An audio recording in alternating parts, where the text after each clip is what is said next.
Have you ever wondered what games you should keep or you should lose?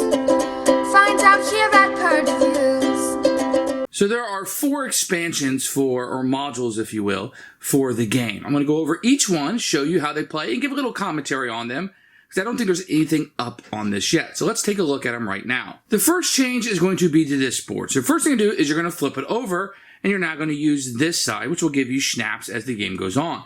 If you look here between the first and second round, second and third round, and fourth and fifth round, fifth and sixth round, and seventh and eighth round, you're now going to get schnapps, which will be these little tokens that you're going to get. They're very small. And you'll be able to collect those, and they'll be like a currency that you can spend.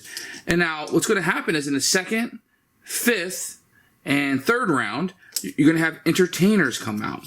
And these are going to be options that you're going to have. And everybody's going to get one on their turn, but you have a choice to make. You can use her on this side, give up 2 schnapps and get 3 beer, or give up a schnapp to get $2. When he comes out, you can get give away 2 schnapps to trash a card at a table, or give up 5 schnapps and flip over an upgrade, but you don't get a noble when you do so. So this guy entertainer will give up a schnapp. A card that you played this round, instead of putting it in the discard pile, you can put it back on top of the deck. And this one allows you to spin a schnapp, and you can change a die to any rule you want. When you gain one of these, you pick whatever side you are. Whatever side you choose, you must stay there, and you put them in your hall. They'll go right here in the dancing light, and you can utilize that whenever you want. So when you earn schnapps, you just kind of put them on there. The only other rule is you can't have more than 4 schnapps at an end of a turn, and each one unused is worth a victory point at the end of the game. So that's how you use the Schnapps module too. It's a new currency. This does help you have some flexibility in the game. It opens up some options for you. It also increases the score a little bit. I do really like having this in the game. This is something I would play with every single time. I just like this aspect of it. I think you can add it in from the beginning. I don't think it's very difficult. It actually makes the game a little bit easier, as people can change the dice that they want. It stops that frustration. It generates a little bit more currency or beer, depending on what you choose on her. I feel like he might be the least useful one. I find her very useful, especially getting that money every round. I like that.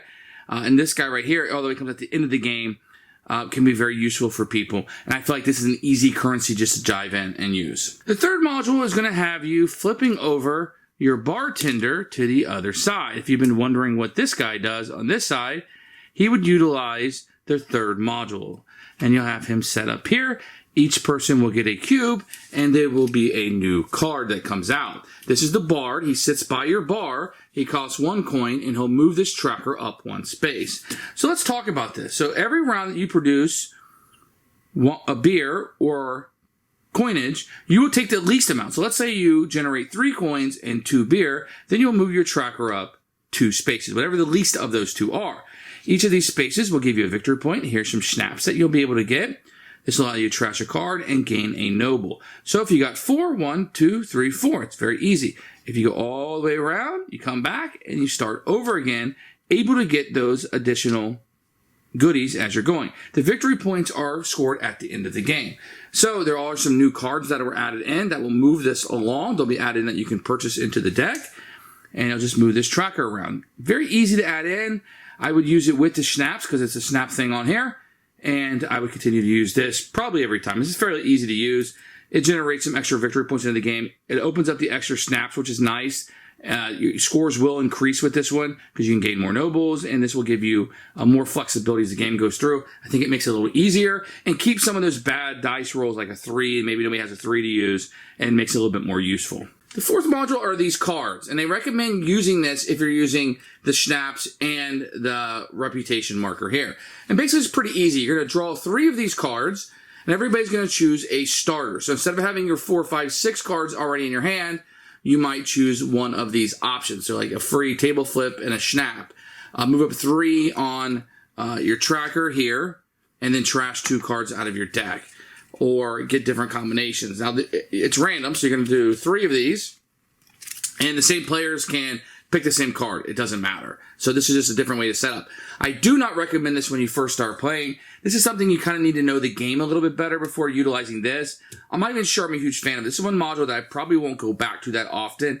It is nice to have a choice at the beginning of the game. Advanced players only, though, because you really need to know the game.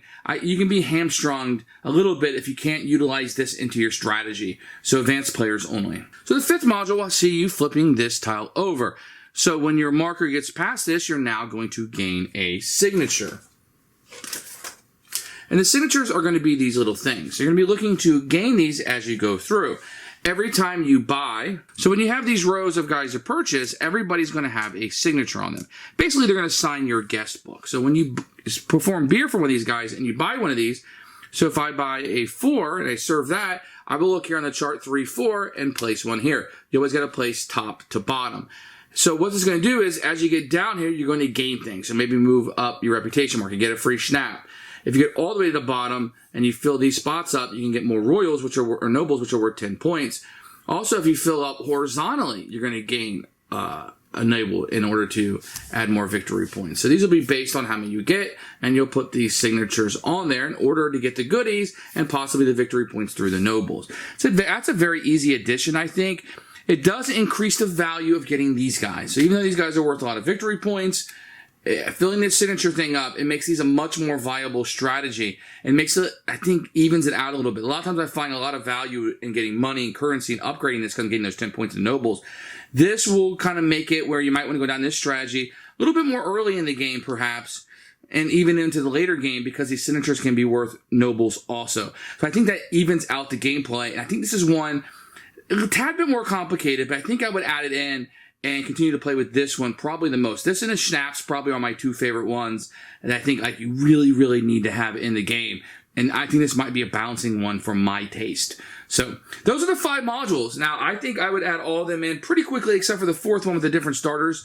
I would use that just for people who really know the game, because you really got to set that strategy in the beginning. Otherwise, a lot of this is, and it's a shame they didn't keep this where a lot of this was going to be the main game. I think it's been a much more popular game had you done so. But those are the 5 modules. I hope that helps you out and gives you an understanding of what you can get inside of the box.